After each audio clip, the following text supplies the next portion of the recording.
Well, good evening and welcome to another edition of Understanding Our Times, a Crooked Furrow. I appreciate any and everybody who has watched any of these videos, the personal comments made in private, although I would not mind having some comments on the videos, and those who have those who have actually subscribed, although if you're uncomfortable with subscribing, I understand that, giving your email to Google, to YouTube. But the more people subscribe, the more I will be able to extort money from Google, from Facebook, that is. I'm sorry, I'm confused. You know what I'm talking about, from YouTube, although I believe Google does own YouTube. All right, well, and they all own us, let's face it. They own all of our information anyway. But so far I haven't been kicked out. Well, last time we were talking about cycles. Those who are latecomers, or this is the first video you've watched, as the title suggests, this is about understanding our times, and it's about doing so through understanding different ages in history and worldviews in history. I need to spend more time on describing worldviews, what they are, what they do, and the questions they answer, and personal worldviews and global or social and cultural worldviews, which is what we discussed last time in the reading from Pitram Sorokin, Harvard sociologist, in the twilight of the sensate.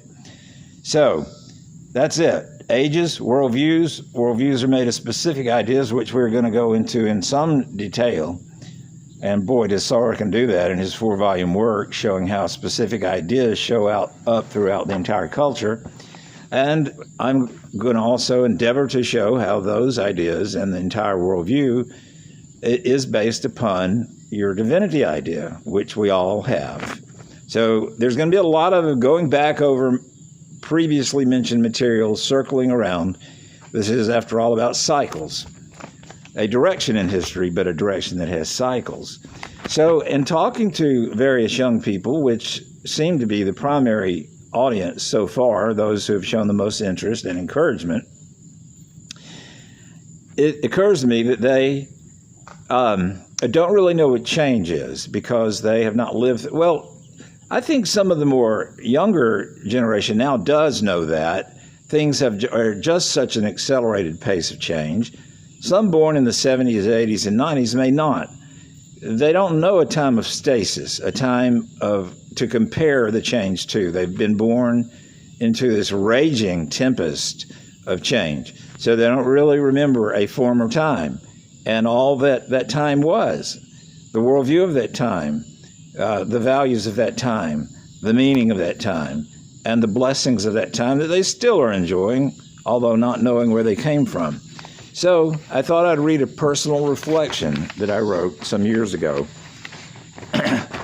on growing up in the 1960s, because I was born in 1954, and at the time I was coming of age, the entire culture was coming of age. An age was ending, an age was beginning. So these historical forces meet my personal life at this time, and it's one reason I have such a passionate interest in this subject. This is entitled simply Coming of Age. I remember the air, the intoxicating exhilaration of wild, delirious youth. Our hearts throbbed to the beat of these romantic times as our minds soared into deep space. Something was in the air, and in our ears a delightful, wistful call. It came into our beautiful innocence at the tender time of life. I heard it on the front porch in a sleeping bag as the rich textures of a summer night blended with the chorus of our burgeoning awareness. To come of age at the end of an age, to come of age at the beginning of an age. And I do remember that moment, camping out on my front porch at 11 years of age. I remember the song I was listening to as well, which you will shortly hear about, if I can get my page turned. These words recall a time over 5 decades ago when, as a boy, I first realized that a profound change was taking place. I didn't realize the full impact then, but it was impossible to be alive at that time and not know that something very big was up. This was especially noticeable coming from the innocence of childhood and of the 50s. It wasn't so dramatic then, but I knew something fundamental had changed. I was drifting off to sleep outside on the front porch in a sleeping bag, listening to another of Dylan's songs, Like a Rolling Stone. I heard more than a song that night. I heard the tectonic plates of history shift as the waves of the past exploded onto our shores. You can still hear it in that song, by the way. I highly recommend it, and especially those who were living it. It just confirmed, summed up, and expressed what was happening at that time.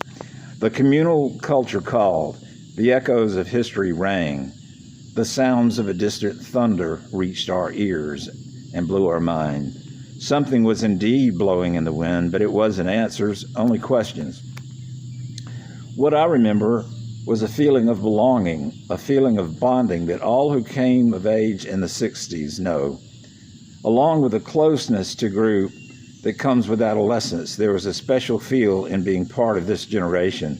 Something was special about this time. It was in the sound of the music, not just the words. At least the words didn't move me on a conscious level then. It was the spirit of the music that held the spirit of the age. Something in the music, something in the night air, something in the time of youth, something in the sound of new birth. I heard the sound of movement, the sound of some communal belonging that comes at the age of 11 and 12. The time of new beginnings had come. What I didn't hear so clearly then is that it was also a time of ending. And while the new birth and the new life was being celebrated, something was dying. Something was dead. It would be a long time, decades later, before I understood the lyrics to the song and the darker side to this great cultural happening. It was there all along, but we used it as a springboard to the new, a chance to sing and dance and throw a party. We retreated into a dream. Perhaps the older ones, the bona fide hippies, the boys in Vietnam knew more of the darker side then. I was just a kid, and what does a kid know of darkness? I was troubled by the race riots, the anti-war protest, and the general sense of things coming undone. Night after night on the news, we witnessed the disintegration of the world.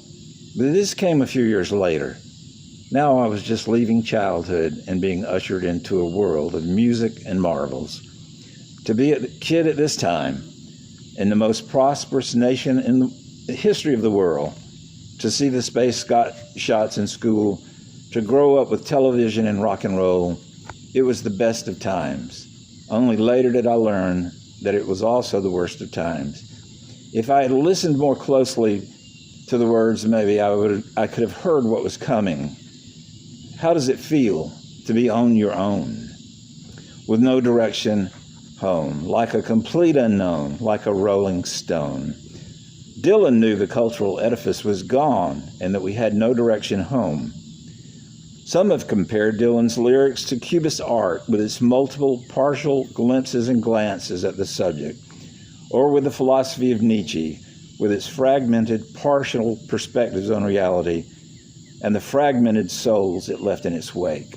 Once upon a time you looked so fine, you did the monkey jive in your time, didn't you? Nietzsche fired the first shot. I remember when it happened, just as we all remember where we were when we heard of JFK's assassination. Many of us remember when we first heard that God had died. I remember it well. I had just returned home from a school one sunny afternoon after another blissful day of childhood.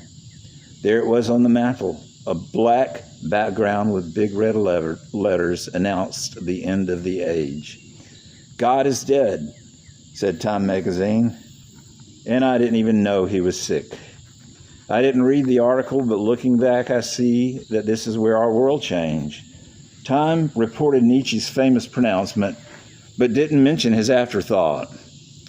We were changing, we were rolling, just like a rolling stone. How prophetic. Nietzsche saw it, Picasso painted it, and Dylan sang it. He sang of our psychic homelessness. His words foretold a coming emptiness and abandonment, our nihilism and anime. We danced amid the ruins of our shattered psyches and sang at the outposts of our gutted civilization. Let's see. Our cultural edifice was gone. We were without a home. It was blown apart during the world wars along with our values, all our values and ideals. Small wonder we dropped acid, slid naked in the mud slid naked at the mud in Woodstock and rioted in the streets. David Halberstam describes the 50s well in the opening words of his book, The 50s. The pictures tell the story black and white, like a polarized political climate of the time which reflects the underlying philosophy of the age. But we were in a technicolor kaleidoscope landscape now, shifting, evolving, changing. Excuse me. We weren't in Kansas anymore. This is a generation that has never known stasis, stability, never knew order, before it befriended chaos. Pre-war times had been more stable, the pace of change much slower, slow enough to be noticed. But those born after or during the 60s are so engulfed in change that they don't notice it. They don't really know what change is, since all they've ever known, much like a fish in water, since change is all they've ever known, much like a fish in water. Having been born into moving water, they don't know what dry land is.